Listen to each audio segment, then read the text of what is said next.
Trump Organization, Executive Vice President of Development and Acquisitions, Donald Trump Jr. Don, it's great to see you this morning. Thanks so much for being here. How are you feeling this election day, Don?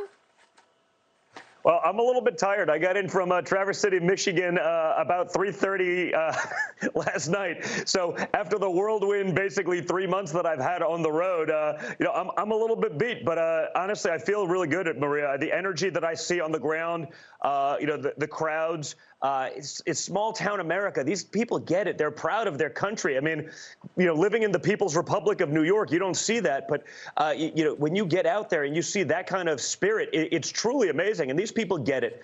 They get that Donald Trump's fighting for them. They get that he's taking on the establishment. That's why we're able to get things done that we haven't been able to get before, like getting out of the endless wars, getting peace deals done in the Middle East. When you compare that to Joe Biden's, let's just tax everything. We're going to let government control. We're going to shut down everything. I mean, you of all people understand, you get one shot at that V-shaped recovery that Donald Trump promised. We got it.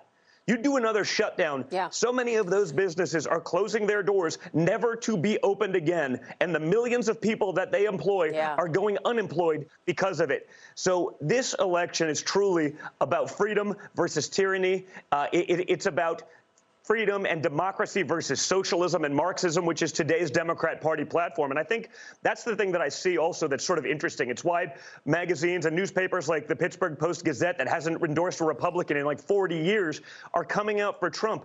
They understand that today's Democrat Party is not your grandparents' Democrat Party. It's not your parents' Democrat Party. It's not even the Democrat Party of 10 years ago. It's become a radical socialist Marxist party, and that would be disastrous to the economy and to everything that we hold dear in America. And that's why, so many people were surprised to see Joe Biden leading in the polls for so long, for weeks going into today. Do you think something switched, something changed in terms of sentiment, that we got more clarity over the weekend with the Des Moines, Iowa poll? How is your father feeling after all of these rallies? It is quite stunning to see the pictures of these thousands of people going to the rally and supporting President Trump. Did he tell you how he's feeling after all of this campaigning? Is he confident about a victory? Yeah, well, we rode back together on Air Force One from that rally, so it was good to be able to catch up with him. Like I said, I've been on the road for 3 months. I've, barely seen anyone, including my own family, because it's that important to me as an American, as a patriot, as a father. And I think what it is, people are finally getting together. They see Joe Biden. The reality is big tech, social media, mainstream media, they've suppressed the reality of the Bidens. You've seen what they've done. I mean, our freedom of speech is on the table this election, because if they can have arguably the most corrupted and compromised candidate in the history of the U.S. presidency running in Joe Biden. I mean, he's got deals for the family with China and Ukraine and Russia. You notice how these aren't exactly what we call blue chip countries. These are the most corrupt regimes in the world, and they're on the Biden family payroll. I mean, I've never seen anything like it. But when you have those mainstream media organizations and big tech suppressing that information from getting out, it took a long time for people to catch on. They've been doing this forever. That's why Joe Biden doesn't need a campaign. The mainstream media will do it for him. He can sit in his basement in Delaware. We don't have that luxury, so we have to be on the ground. So I think people get it, and I think there's also a social consequence. When you do this polling these ways, there's people that I see that come up to me like, I told them I'm voting for Joe Biden when they called the other day. I'm like, not exactly helpful, but there's a consequence. People are afraid that someone's going to their home and going to destroy their house. I mean, I could wear a Joe Biden hat to a Trump rally and be just fine. Try wearing a MAGA hat in Portland or Chicago or New York or any of the major cities in America. I mean, that's the difference. So I think there's a big reluctance for people to be telling people on the phone who they don't know, and they don't know their intentions, who they're voting for.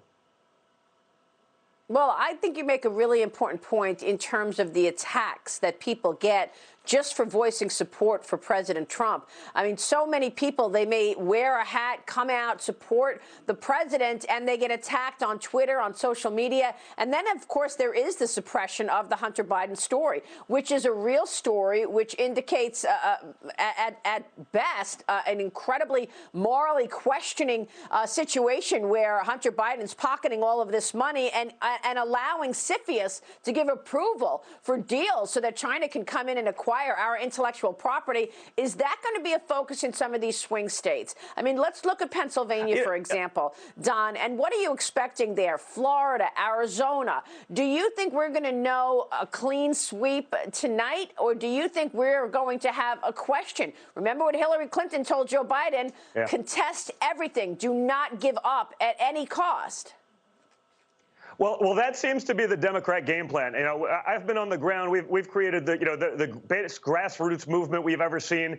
A door-to-door operation. I mean, the Democrats didn't even focus on a ground game. It's non-existent. And I imagine that's because they've just been staffing up lawyers to try to contest this later on. You saw what the Attorney General of Pennsylvania basically said yesterday, essentially like, hey, if this thing's going there, Trump's never going to win. We've beat him in the courts. I mean, this is not an impartial individual. This is a totally biased person. So that's why we need everyone to get out there. We need everyone to go vote. When you're talking about the silencing of the Hunter Biden stuff, what you talked about, that's one of them. But then there's the Russia scandal, right? The money from the Putin associate that was tied to human trafficking and prostitution rings. Then you have the $1.5 billion to the fund from China. You know, in a typical 2 and 20 fund structure, well, you know, it's a mere $30 million a year to the Biden family. You have the emails corroborated. Hunter's going to give you, Dad makes us give you 50% of what we're earning. I mean, imagine it was Donald Trump Jr., Maria. Imagine all of these things, same fact set, but the names were Trump instead of Biden. This would be huge news. Don't forget, the FBI had the laptop. Another investigation is the money laundering scandal, right? The FBI has been looking for 18 months. Yeah. But what did the Democrats impeach Donald Trump for? They impeached him for being correct about Joe Biden and the corruption. And the FBI knew it. They were sitting on the laptop and they did nothing, which shows you exactly what we're up against from the deep state, from these government bureaucrats that will do whatever they can to get back to the status quo that has worked very well for them and all of the people in the D.C. Beltway, but has not worked well for the American people who need it most. And that's why our donors and the people who are voting for us are rural Americans, hardworking Americans, blue-collar Americans. And as much as Joe wants to pretend Donald Trump is the guy of Wall Street, that's where Joe Biden's money's coming from. It's not even close.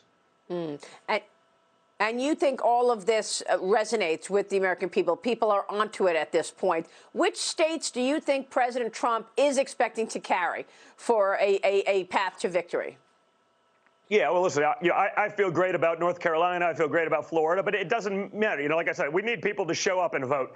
When we look at the turnout in the early ballots, Republicans tend to vote on Election Day. They tend to get out there that day and vote. So if we look at historical stuff, what we have right now, the margins that we have to make up for the Democrats who tend to dominate early voting, we're within range of all of those states. I mean, if we have a strong turnout, we win. And I mean, we could win big. So everyone just has to turn out. Everyone has to go vote and go vote your values. Vote for that freedom. Again, another lockdown would destroy America for generations to come. I mean, that's sort of Joe Biden's specialty. He did that with NAFTA. He did that with TPP. He did that shilling for China in their permanent status in the World Trade Organization for half a century. I mean, he's done nothing good for America and American jobs. He's been really good at exporting our American dream, and that's about the extent of his accomplishment. So I think people have to go out there, vote accordingly, and then also look at the rest of Donald Trump's accomplishments, whether it's pulling out of the endless wars, whether it's getting peace deals done in the Middle East, whether it's taking on big pharma to drop consumer drug prices so we're not getting, not gouging Americans while Europeans are getting American medications for 10 cents on the dollar. Donald Trump is the guy that has the guts and the ability to take on the swamp, to take on the establishment, to take on the special interest. And that's why we're getting results. Yeah. Well, I do think that also resonates as well, being an outsider and seeing the kind of corruption that has been exposed. It's just incredible. Donald Trump Jr., it's good to see you this morning. Thank you so much, Don.